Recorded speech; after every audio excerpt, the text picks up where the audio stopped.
Creo que Dios quedó muy contento de escuchar las canciones, las voces de todos nosotros alabándole a Él. Así que a Él sea la gloria. Un placer estar con ustedes. Tengo un bosquejo acá. Imprimí varios. Así que pueden ir repartiendo entre... A ver, tengo que separar mis notas.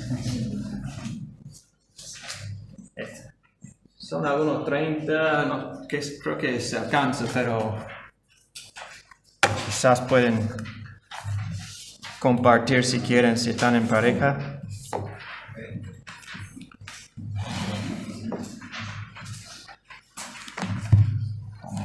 Acá.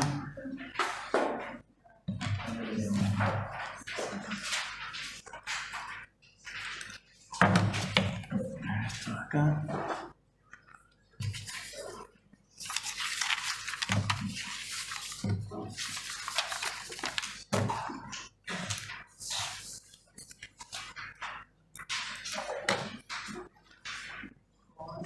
Es lindo ver muchas caras conocidas y bueno, algunas caras nuevas. Hace mucho que no vengo por aquí, así que estoy contento, estoy con mi familia, bueno, con mi señora Sofía, hoy celebrando nuestro aniversario de 12 años. Así que para los que han casado en noviembre, creo que por lo menos hay uno acá, es un buen mes para casarse, así que es... eso. Y bueno, mi hija Lucy y Bennett ya se fueron, creo que a la clase de los... bueno, querían escuchar a su papá hablar, no querían ir. Así que bueno, pero si quieren escuchar, es para escuchar, no para hablar, ¿no? Y estoy también con una visita, mi mejor amigo de los Estados Unidos, Don Dinnerville, que habla poquito de español, después pueden conocerlo más, pero hay que hablarle despacito, pero bueno, tiene un gran corazón para Argentina, ha apoyado mucho el ministerio y es bueno tener él de visita. Así que, bueno, sin más, vamos a orar a nuestro Dios. Dios Padre, solamente podemos cantar esas canciones de verdad de nuestro corazón, porque lo que has hecho en nosotros, por nosotros, es justamente enviar a tu Hijo Jesús a morir, a sufrir ese sufrimiento que fue por nuestra causa, nuestros pecados, Señor. Gracias por ese sacrificio grande y gracias porque podemos andar como criaturas nuevas, andando en amor y verdad, y también que tenemos la posibilidad de compartir el Evangelio con los demás. Gracias por este tiempo juntos. Oramos en tu nombre. Amén. Vamos a estar hoy viendo Filipenses, el primer capítulo, pero antes de entrar el texto, quiero hablar de comida argentina. Me encanta la comida en Argentina. Por ahí en distintas zonas hay comidas típicas, ¿no? Creo que en el norte tienen la humita y este tipo de cosas. Seguramente en Patagonia, el corero de Patagonia ahí. Creo que en distintos lugares tienen sus empanadas de la zona que son típicas. Pero creo que si tendría que nombrar un plato, un comida que es de Argentina, es el asado. O sea, es el asado. Los extranjeros vienen para comer la carne que tienen acá. Y cuando vos vas para los que no me conocen, yo en 2006 me mudé a Argentina, así que tengo ya varios asados encima y ya conociendo cómo cocinarlo y cómo es el costumbre generalmente. O sea, por lo menos hay carne. Si están juntando solamente los hombres, hay carne y quizás lechuga de tomate, nada más. Pero generalmente si es en familia hay un poco más, ¿no? Hay la carne sobre la parrilla, hay 2 o 3 ensaladas quizás otro guarnición como unas papas, después viene algún postre. Generalmente es no solamente carne. Y bueno, analizamos un poco el plato del asado. Hay la carne acá, tengo la ensalada acá, las papas acá. Y en todos los lugares hay sal. Hay un poco de sal en la carne, hay un poco de sal en la ensalada, hay un poco de sal en las papas. O sea, hay sal por todos lados, pero no van a venir y convencerme que el asado se trata del sal, ¿o no? O sea, el lema, la cosa principal del asado sigue siendo el carne, aunque la sal está en todos lados. Ahora, ¿qué tiene que ver eso con Filipenses? Ahora te lo voy a decir. Generalmente, cuando escuchamos de Filipenses, el lema central, generalmente, ¿alguien se atreve a lo que es de qué se trata Filipenses? O sea, ¿qué es algo repetido muchas veces en Filipenses? El gozo, ¿no? Y en toda la carta Pablo está hablando del gozo, la razón por qué tiene gozo, cómo los otros trabajando da gozo a él. Entonces, toda la carta puedes ver repetido muchas veces el gozo y con razón muchos eruditos han dicho que el gozo es el lema de la carta. Mi opinión es que no. Mi opinión es que es comparado al plato del asado, está bien que está en todos lados, pero no es la carne. Pablo no quiere que leamos Filipenses solamente para animarnos. Bueno, tenemos gozo. Eso no es el fin de la carta. Entonces puse el título, el meollo de la carta de Filipenses, porque creo que leyendo el primer capítulo, y vamos a enfocarnos en versículos 12 adelante, podemos ver otro asunto un poco para mí es la lema o el tema central de la carta.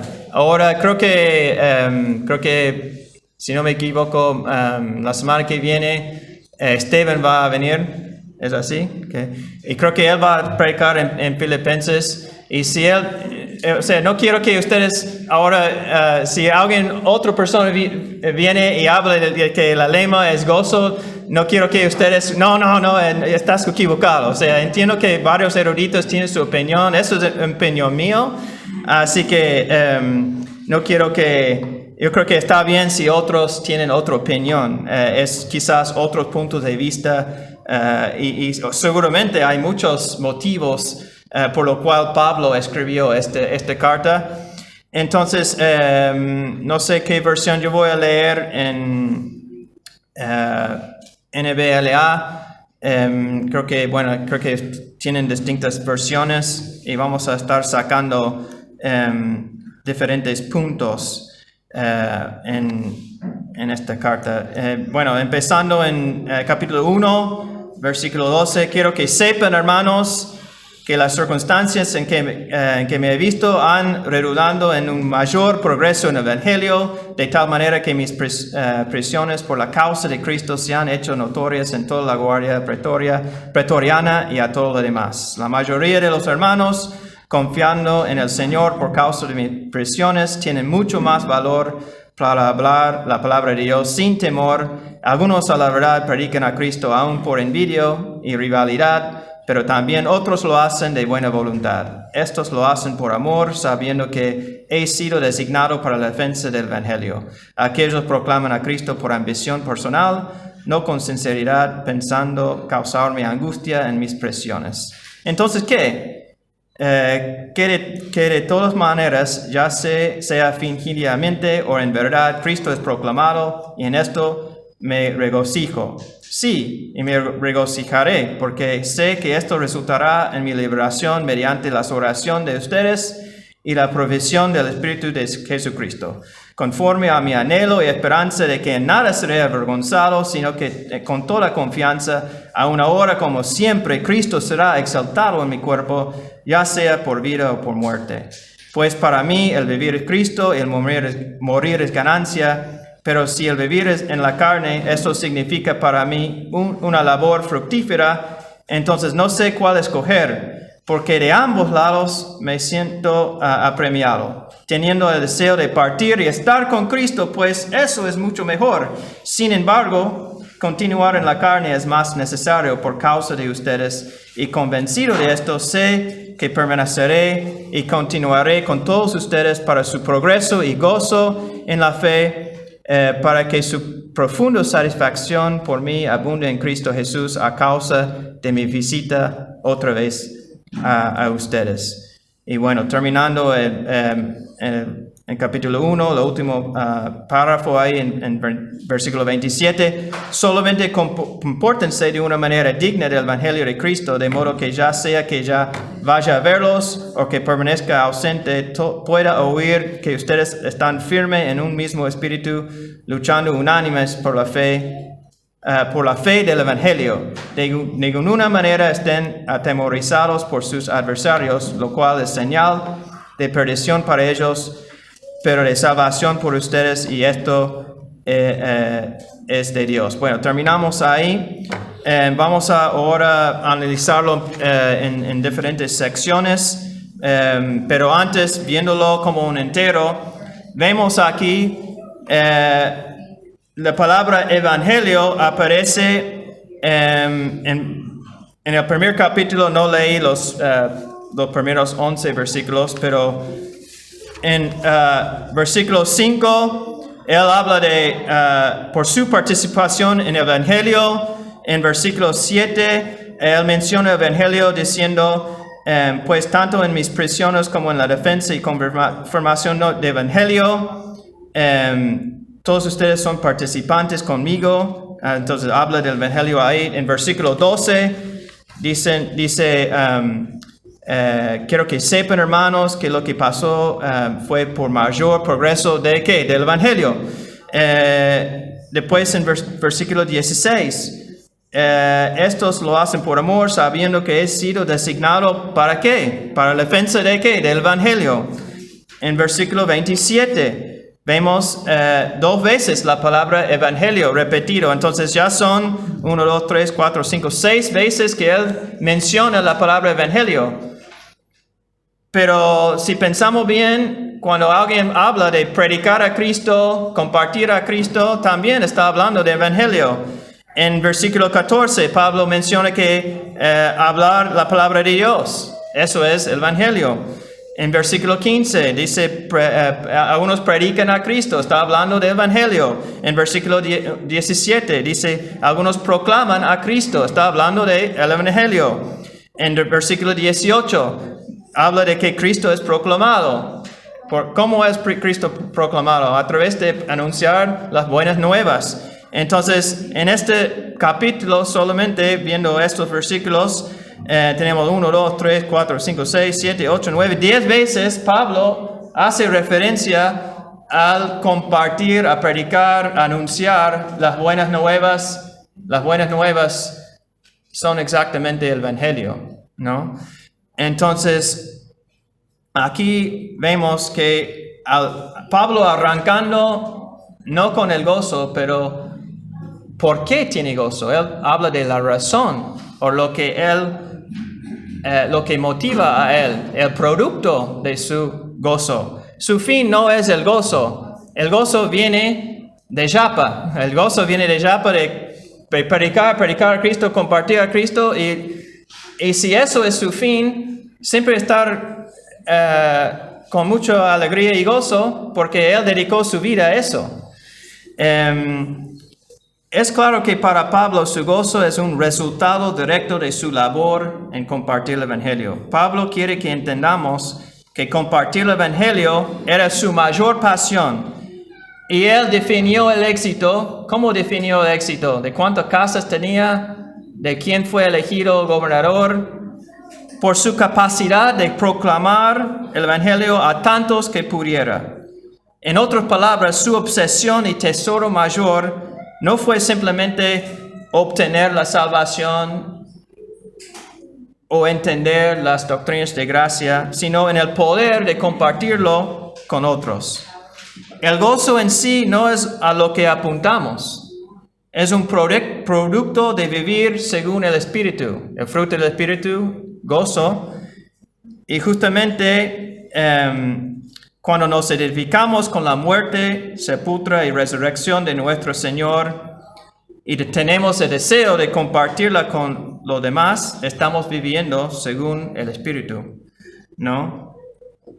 Entonces el gozo es vinculada con predicar el Evangelio, es atada a anunciar el Evangelio, es conectada a compartir el Evangelio, es un producto de proclamar el Evangelio.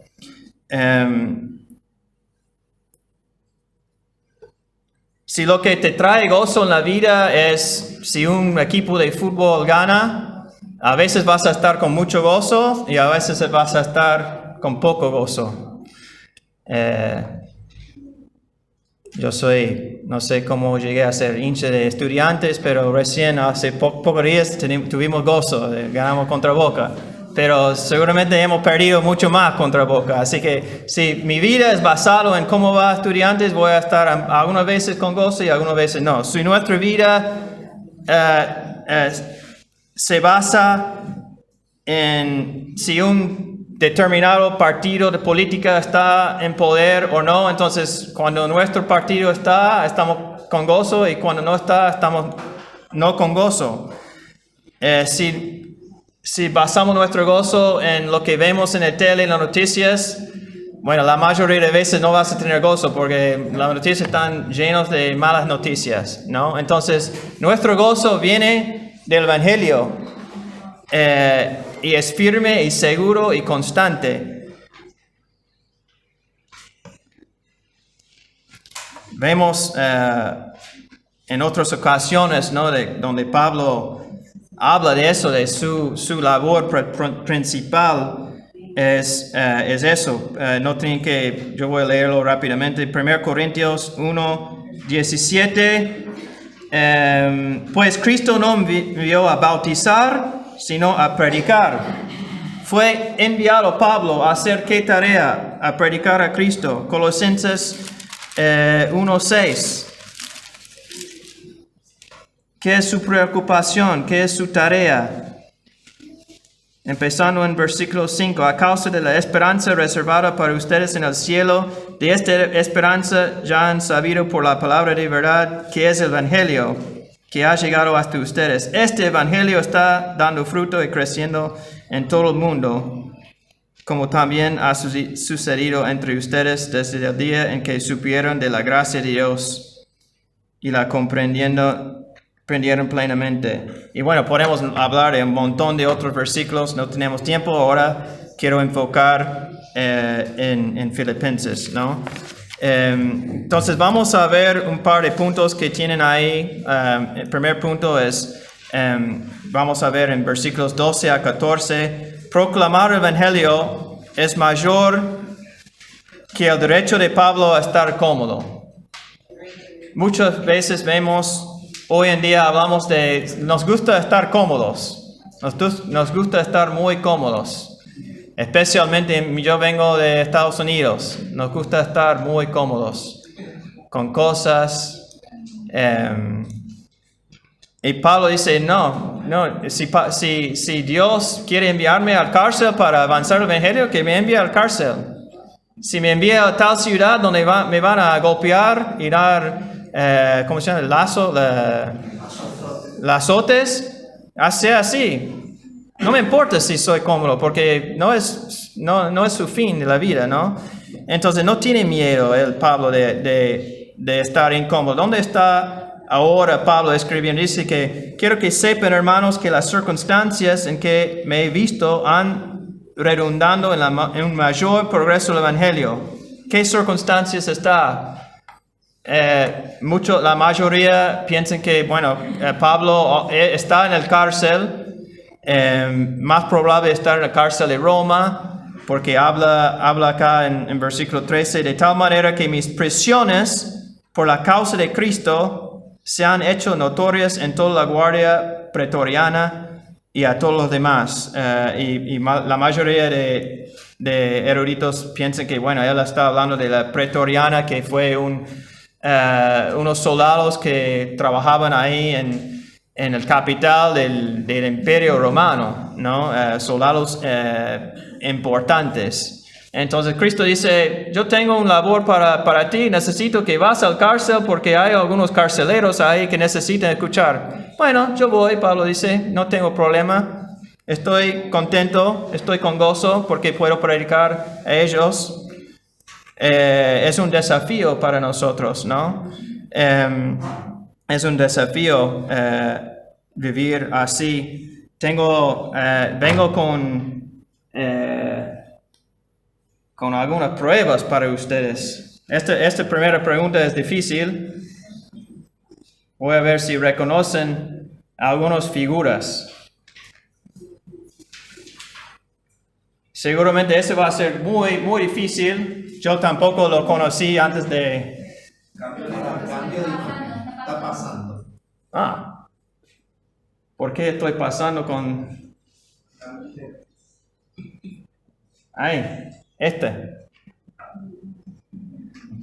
Obviamente no vivió hoy en día. Bueno, él es, y seguramente no voy a pronunciarlo bien, Jean de Brebeuf. Jean de Brebeuf vivió en 1593 a 1649, fue misionero jesuita. Eso era justamente antes, antes que los protestantes empezaron a enviar misioneros. Él fue francés y decía, yo tenía bastante dinero, en una vida muy cómodo. ¿Dónde quería ir él? Enviarme a Canadá y hablar con los pueblos Hurón, los indígenas en Canadá. Un lugar muy difícil, tuvo que aprender, después aprender el idioma, aguantar el frío, aguantar pocos recursos. Después de trabajar con ellos bastante tiempo, ese pueblo fue capturado por otro pueblo indígena, los iroqués. Y los iroqués no les gustaba nada de la forma de que predicó. No les gustaba nada de ese mensaje de evangelio, entonces torturaba a él, burlaban de él, burlaban de él de su forma de exigir el bautismo. Entonces echaron agua hervida sobre su cabeza y cortaron su cuerpo y tomaban su sangre mientras murió. Entonces, una vida sacrificada por ir a compartir a Cristo con este pueblo. Podemos en otro momento hablar y si los jesuíticos entendieron o no, pero en este momento espero que por lo menos el mensaje de Cristo llegó, aún en una forma quizás un poco nublado, pero hay que admirar a esos hombres que sacrificaron su vida cómodo para avanzar el reino de Dios. Eso es otro misionero. No sé si reconocen ese jugador de, no sé cómo se dice, cricket en español. Cricket, que es un deporte muy popular en India, pero ¿por qué es popular en India? Porque llegó ahí a través de los ingleses. Eso es C.T. Studd, que fue un hombre bastante rico, de una familia bien de alta sociedad. Jugó por el equipo nacional de Inglaterra ese deporte.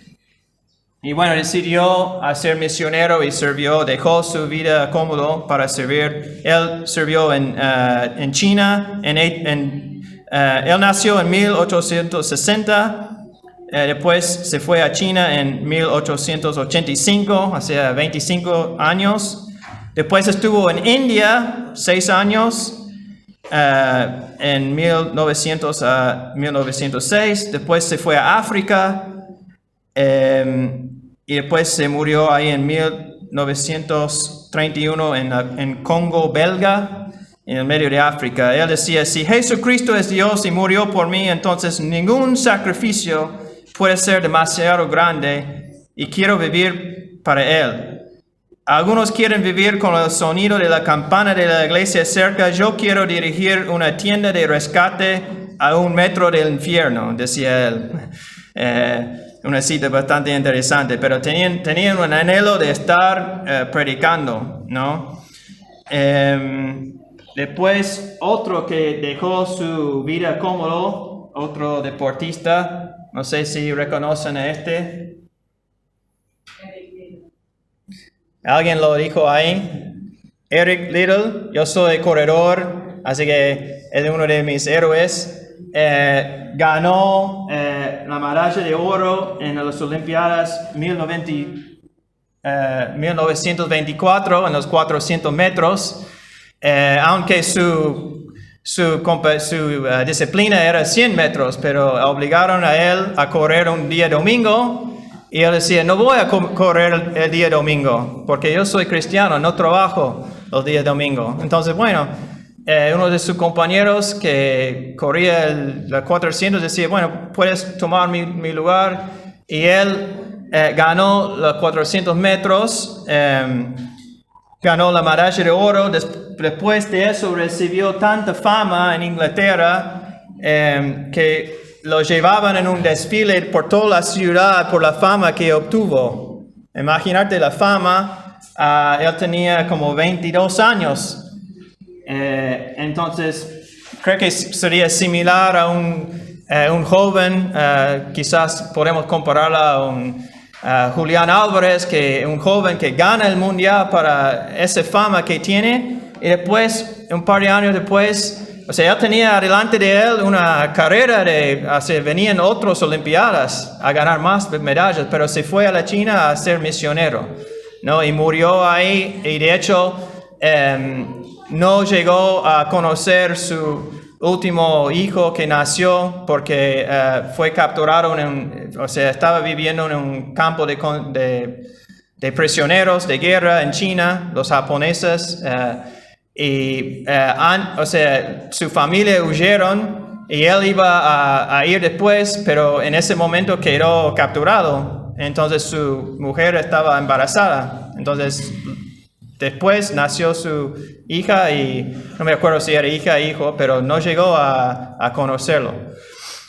Un sacrificio grande, ¿no? Dicen en el siglo XIX, la esperanza de vida promedio de un misionero en África Occidental, o sea, misioneros enviados desde Europa y también de Estados Unidos, muchos empezaron a ir a África.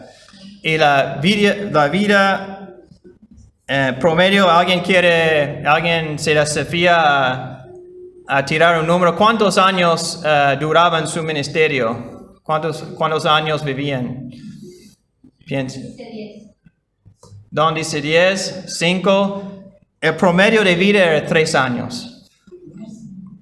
O sea, muchos murieron ahí, pero ese erudito dice que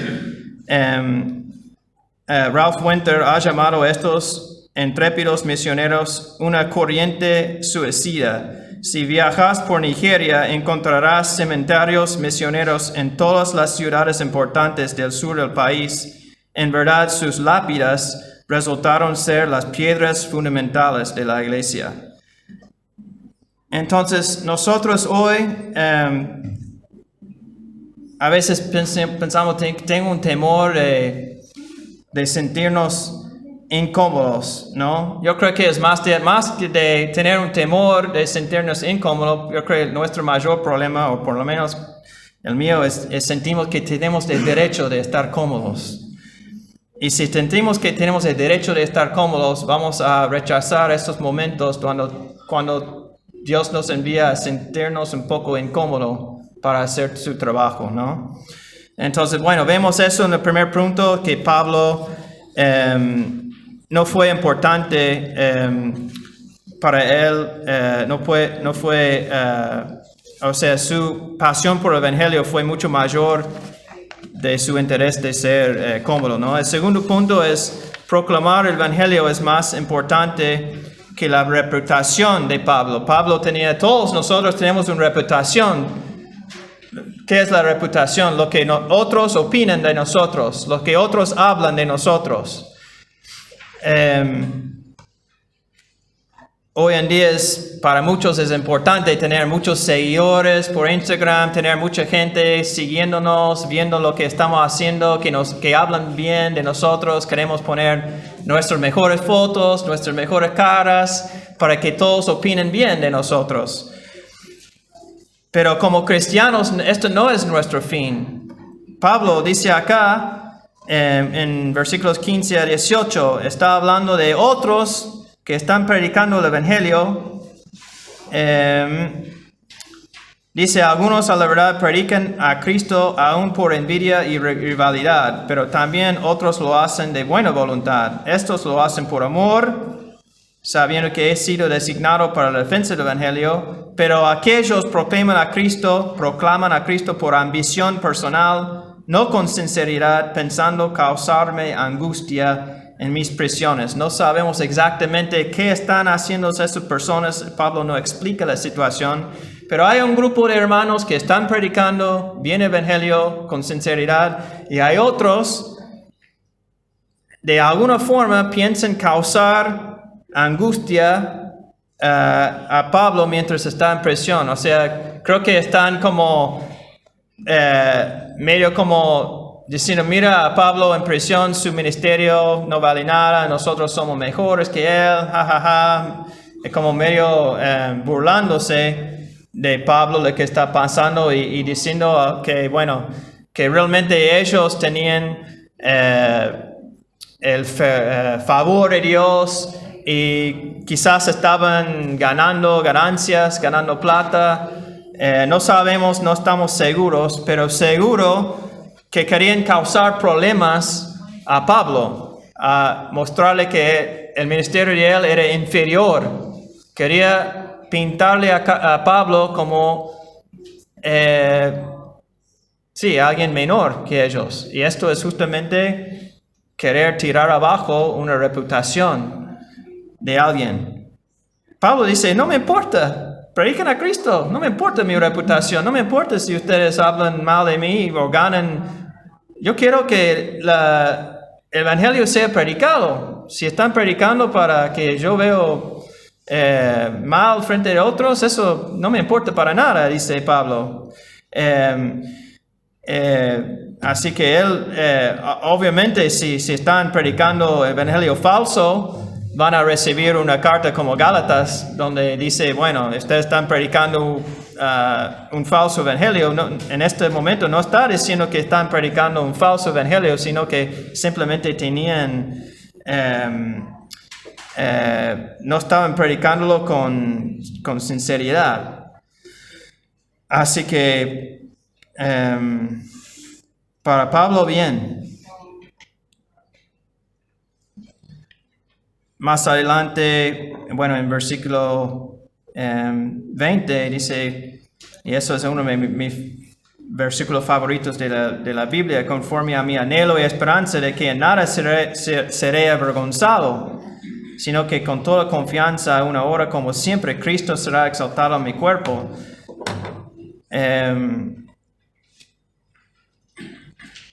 Para él, no se avergüenza del Evangelio, ¿no? No se trata de lo que opinen los demás de nosotros. Después pueden buscar en Gálatas 1, 8 al 11, Pablo dice que estamos tratando de agradecer a los hombres o a Cristo. Y él dice, no, estamos intentando de agradecer a Dios. Básicamente es lo que dice ahí en Gálatas.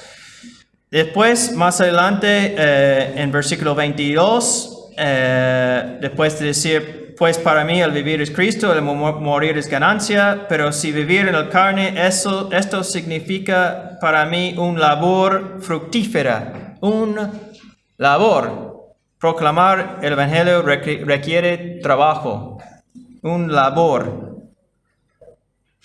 Más adelante, en capítulo, Filipenses capítulo 2, hablando de otros hermanos que ayudó a él, hablando de Timoteo, en versículo 22, dice Pablo, ustedes conocen bien la interés de carácter de Timoteo que ha servido conmigo en la obra del Evangelio, Y después en versículo, sí. Entonces, hay que obrar, hay que laborar, hay que hacer un esfuerzo para predicar el Evangelio.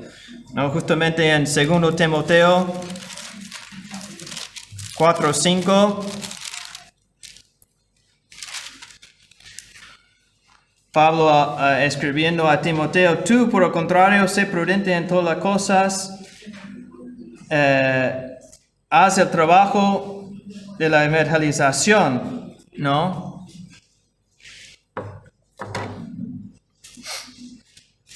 Requiere tiempo, requiere fuerzas, requiere recursos, compartir el Evangelio. Y después el último, proclamar el Evangelio requiere que tengamos plena confianza en su poder. Cuando estamos predicando el Evangelio, no estamos confiando en si vamos a decir la cosa exacta que ellos necesito ser un orador elocuente, o necesito estudiar un montón de libros antes de compartir, o qué pasa si pierdo el argumento, si me preguntan algo difícil. Eso estoy pensando en yo, lo que yo voy a decir, si voy a poder o no tiene nada que ver. Es Cristo quien salva. Cristo hace la obra, tenemos que confiar que Cristo y Dios va a hacer la obra. No confiamos en nuestras fuerzas, ¿no? Debemos tener confianza en ese mensaje. Más adelante, sí, Pablo dice que va a ser un labor, ¿qué? Un labor fructífera. Fructífera es algo que prospera, ¿no? Después habla de que ellos van a progresar, avanzar en la fe en versículo 25.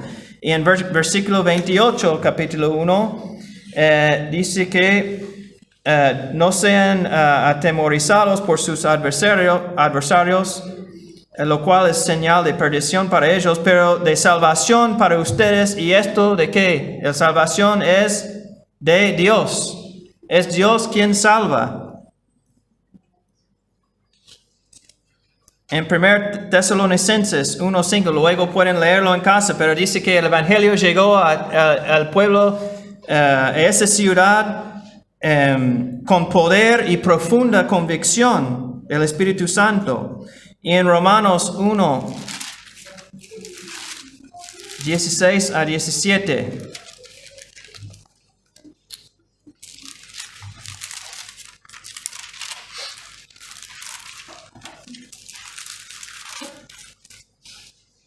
Y aquí estoy leyendo el NBI, pero quizás algunos ya saben ese versículo. A la verdad, no me avergüenzo del Evangelio, pues es poder de Dios para la salvación de todos los que creen. ¿Okay? Es poder de Dios. Hoy en nuestro mundo nos encanta hablar de poderes políticos. Hay muchos poder en las personas populares. los artistas grandes tienen poder de mover y llenar los estadios con miles y miles de personas. Ese es mucho poder, ¿no? Hay políticos que tienen poder que hagan las leyes. Hay guerras entre naciones, están utilizando sus poderes a ver quién puede vencer contra el otro. Ese es poder. Y a veces olvidamos lo que es la cosa más poderosa en nuestro mundo hoy en día, que todos tenemos en nuestra Biblia y nuestros corazones y nuestra boca. El Evangelio es la cosa más poderosa jamás que el universo ha visto, ¿no? Porque es el poder de Cristo de cambiar una vida para la eternidad. Una bomba nuclear no puede cambiar una vida de miseria a salvación, a la eternidad. Un influencer con 100,000 millones de personas puede subir un post abrazando la Copa Mundial, pero ese mensaje no va a cambiar un muerto a ser vivo, que alguien se arrepiente. Pero nosotros sí, nosotros como cristianos, Dios, no en nuestro poder, pero en su poder de cambiar vidas. Confiamos en ese poder, ¿no? Entonces, ¿cómo aplicamos eso? ¿Cómo aplicamos eso? Y me encanta que oraban antes y que hablaban de que ustedes tienen el anhelo de evangelizar, ¿no? Y eso es bueno, que tienen espacios donde pueden ir y hablar con Cristo, pero que sea también una parte de nuestras vidas de cristianos, ¿no?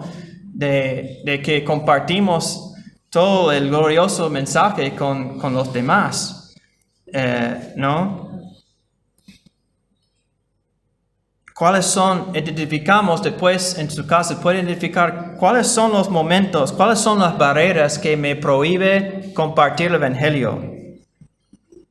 Puede ser que no te gusta estar incómodo, ese momento donde el Espíritu Santo te habla, dice, hablar con ese verdurero sobre el Evangelio, decirle una palabra, compartirle un versículo bíblico, o quizás viene el plomero de hacer un trabajo en su casa y estás, no sé si debo decir algo o no, me siento incómodo. Quizás esa es tu barrera, no te gusta ese momento de incómodo. Pero ya hemos visto que eso no es una razón de no compartir el Evangelio. Porque nuestra comodidad no es lo que buscamos. ¿Qué otros obstáculos? Quizás a veces somos vagos. El Espíritu Santo, siento que me está diciendo que debo ir a hablar con mi vecino, pero justo está el plato caliente, no sé, o justo está servido el café, o justo vengo de trabajar, me siento cansado. Bueno, después puedo hacerlo. Eso es no querer labor por el Evangelio. ¿Cuáles son las barreras? Quizás quieres hablar, pero no sé qué van a pensar de mí. Me van a pensar que soy raro, no sé, uno de esos cristianos raros. Entonces ahí en ese momento estás pensando en tu reputación. Tu reputación no fue importante para Pablo, es un ejemplo para nosotros.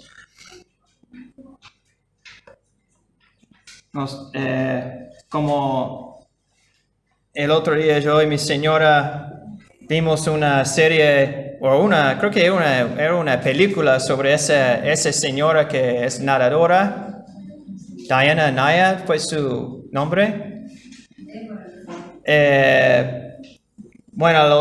Era un nadador, no sé cómo se hizo, pero cuando tenía 25, 30 años, por ejemplo, nadó cruzando el canal entre Inglaterra y Francia. Eso es como nadar 24 horas seguidas, ¿no?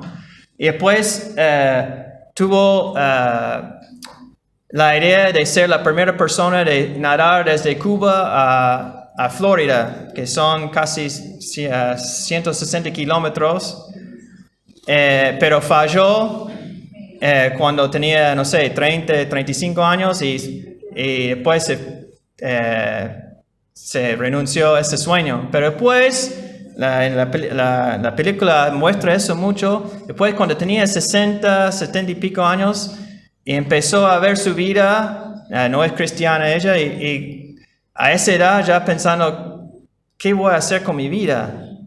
Y después volvió a pensar en esa idea de ser la primera de cruzar nadando, y decía, voy a dedicar mi vida a eso. Definió el éxito de su vida solamente por ser esa hazañaza. O sea, y fue increíble cómo hasta como que renunció todo de su vida. Era increíble, renunció todo. Y el primer intento se fue con los, ¿cómo se llama? Los aguas vivas. O sea, después de 24 horas se tuvo que renunciar. Después, un año después, intentó de nuevo. Y en medio de una tormenta tuvo que abandonar. Casi murió ahí. Y después creo que era después del cuarto intento, logró hacerlo nadando 50 horas.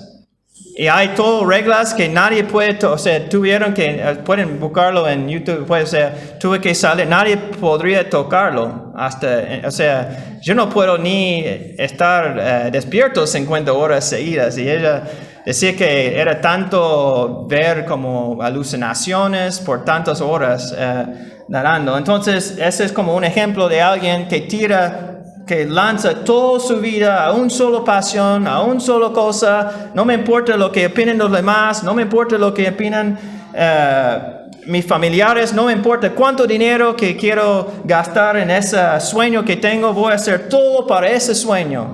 Y renuncio todo, realmente, todo. Y esta es una vida secular.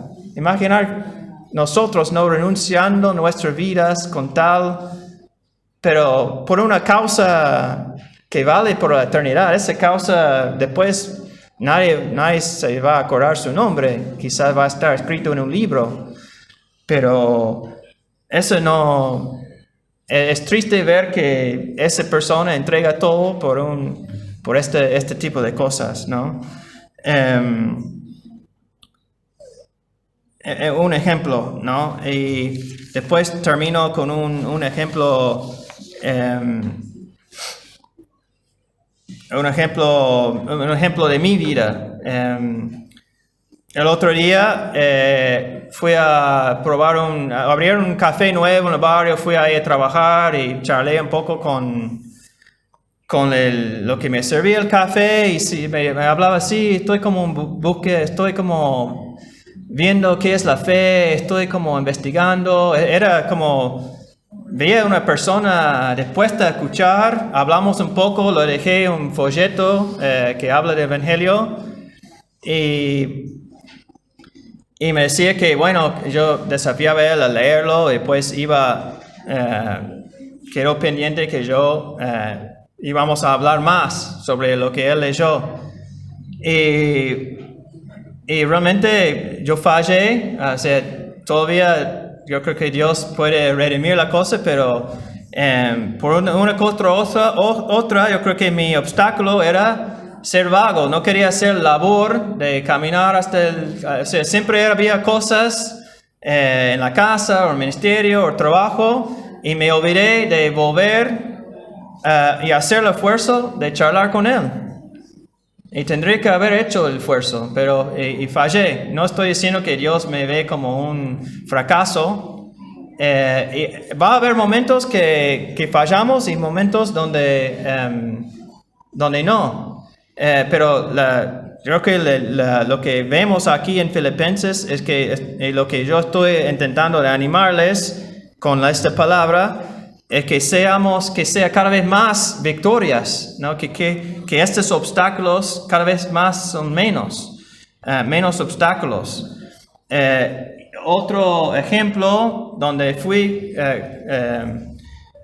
después muestro la foto, pero el otro día tuvimos algunas horas libres con mi hijo y decimos, bueno, vamos a una aventura. Él hace mucho que no andaba en el colectivo, así que vamos a subir al colectivo, no sé a dónde, pero subimos. Sí, fuimos a una aventura y bueno, bajamos en el centro, caminamos un poco, quedamos en el shopping, compramos un par de chocolates. Después, bueno, ya es hora de volvernos y vamos a volver de vuelta en el colectivo, pero después creo que ya había otro compromiso ya y tuvimos que volver a casa un poco más rápido. Bueno, vamos a buscar un taxi y buscamos en una calle, pero creo que paró uno, pero después dijo que no podría llevarnos.